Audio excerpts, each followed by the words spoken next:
عام طور پر لوگ غفلت میں زندگی گزارتے، شعور بیدار نہیں ہے، اللہ کی طرف دھیان نہیں ہے، خواب غفلت میں پڑے ہوئے ہیں۔ اللہ پاک نے فرمایا تھا دیکھو خواہش کی پیروی مت کرو، تم اللہ کے راستے سے ہٹ جاؤ گے۔ یہ قرآن پاک میں ہے، یہ ارشاد ربانی ہے، لا تتبع الہوا، نفسی خواہش کی پیروی مت کرو، فیضلک عن سبیل اللہ، وہ تم کو اللہ کے راستے سے گمراہ کر دے گی۔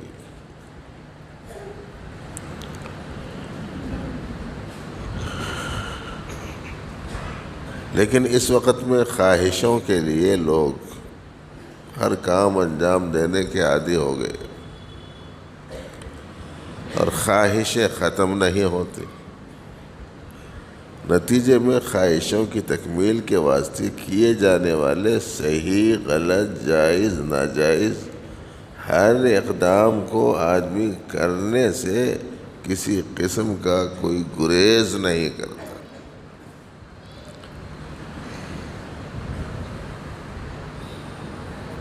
کاروبار کا معاملہ ہو، لین دین کا معاملہ ہو، لوگوں کے ساتھ سلوک کا معاملہ ہو،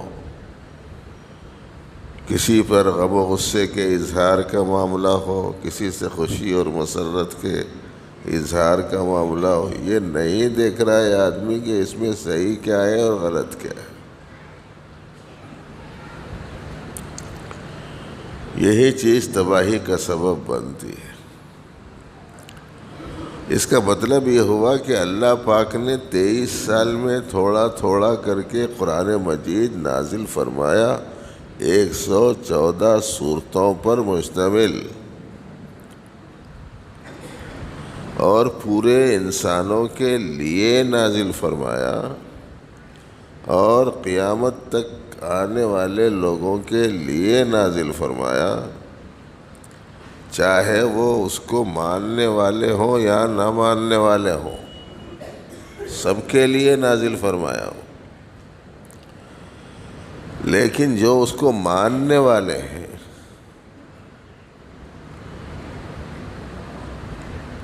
وہ ماننے والے بھی اس کی طرف متوجہ نہیں ہے، اپنے لیے یہ سمجھ رہے ہیں کہ اس کے لیے یہ کتاب میرے لیے زندگی میں رہنمایانہ اصول کی حیثیت رکھتی ہے، یہ تصور باقی نہیں رہا لوگوں میں۔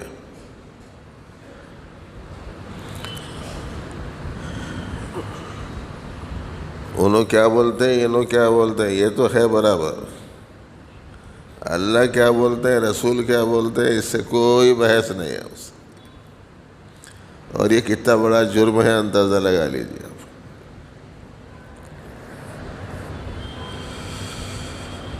تو شادی ایسی ایسی کرنا بول کے دوستاں بولتے ہیں، جگری دوست ہیں، لنگوٹی یار ہیں، زندگی پوری ان کے ساتھ دوستی میں گزری، خوشی کے وقت میں اگر میں ان کی خواہشوں کا خیال نہیں رکھا تو میں کہے کا دوست؟ دوستاں ایسا بول رہے ہیں اس واسطے ایسا کرو، چچا خالو پھپھا ایسا بول رہے ہیں اس واسطے ایسا کرو،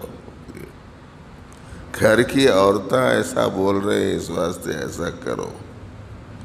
اور آج کل تو شاید سب سے زیادہ یہی فارمولہ چل رہا، گھر کی عورتیں کیا بول رہے ہیں۔ ایک صاحب اللہ میں جزائے خیر دے ان کو، انہوں یہ بول رہے تھے کہ صاحب آج کل کی تحقیقات میں جو پوچھتے رہے نام کیا ہے، عمر کیا ہے، والدیت کیا ہے، بھائیاں کون ہیں، بہناں کون ہیں، کون کیا کرتے، کتنی آمدنی ہے، کیا تعلیم ہے، ذاتی گھر ہے کہ نہیں ہے، انڈر ہے کہ باہر ہے، جی آمدنی کتنی ہے، کون سے کالج میں پڑھے سو ہے، ڈگری کیا ہے، یہ سب پوچھتے۔ اس میں ایک چیز اور پوچھنا کرتے، وہ چیز یہ ہے کہ گھر میں چلتی کس کی ہے، وہ بھی پوچھنا ہے۔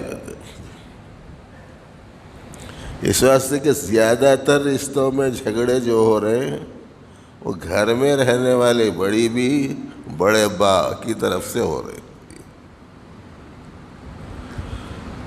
بچہ بچی اچھے ہیں، مسئلے خراب کر رہے ہیں گھر کے عمر رسیدہ لوگ۔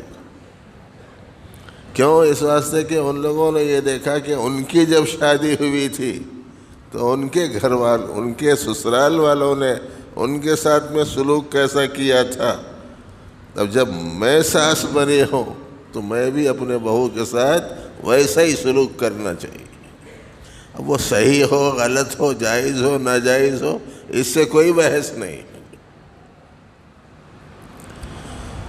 تو لوگ کیا کرتے ہیں، فلاں کی خواہش کیا ہے، فلاں کی خواہش کیا ہے، یہ تو دیکھتے ہیں۔ اللہ کی مرضی کیا ہے، اللہ کے رسول کی مرضی کیا ہے، یہ کوئی نہیں دیکھتا۔ ہر کام میں یہ دو چیزوں کا اس وقت میں تقابل، تصادم، ٹکراؤ چل رہا ہے۔ یہ اس زندگی کا حال ہے جو زندگی ہماری نجی زندگی ہے، ہماری انفرادی زندگی۔ کوئی حکومت کا قانون نہیں ہے، کوئی ملک کا قانون نہیں ہے، کوئی حکمراں ہمارے اوپر دنیا میں مسلط نہیں ہے۔ ہماری اپنی ذاتی زندگی میں یہ صورتحال چل رہی ہے۔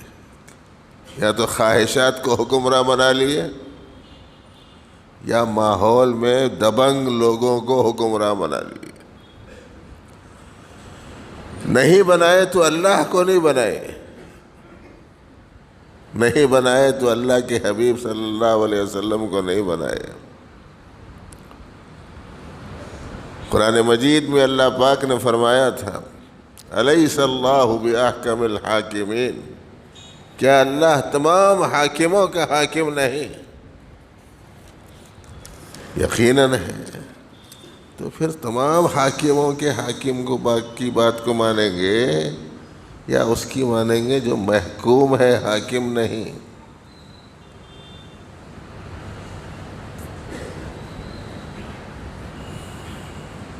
اللہ پاک نے فرمایا جو قرآن کے مطابق فیصلہ نہ کرے یہی لوگ ظالم ہیں۔ وَمَن لَّمْ يَحْكُم بِمَا أَنزَلَ اللَّهُ، جو اللہ کے نازل کردہ کتاب کی روشنی کے مطابق فیصلہ نہ کرے یہی لوگ ظالم و فاسق ہیں۔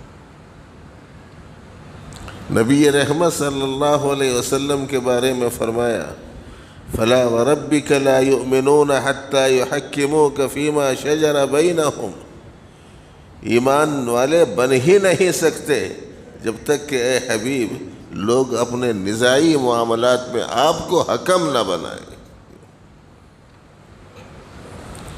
تو اللہ رسول کا حکم زندگی سے نکل گیا، کس کا آ گیا، اپنا اپنا جائزہ لے کے دیکھ لینا۔ اور جب اللہ رسول کا حکم نکل جائے گا تو پھر سوائے ضلالت کے، گمراہی کے اور کچھ باقی نہیں رہتا۔ یہی وہ بات ہے جو قرآن کریم میں بیان کی گئی ہے، لا تتبع الہوی فیضلک عن سبیل اللہ، خواہش نفس کی پیروی مت کرو، یہ تم کو اللہ کے راستے سے ہٹا دے۔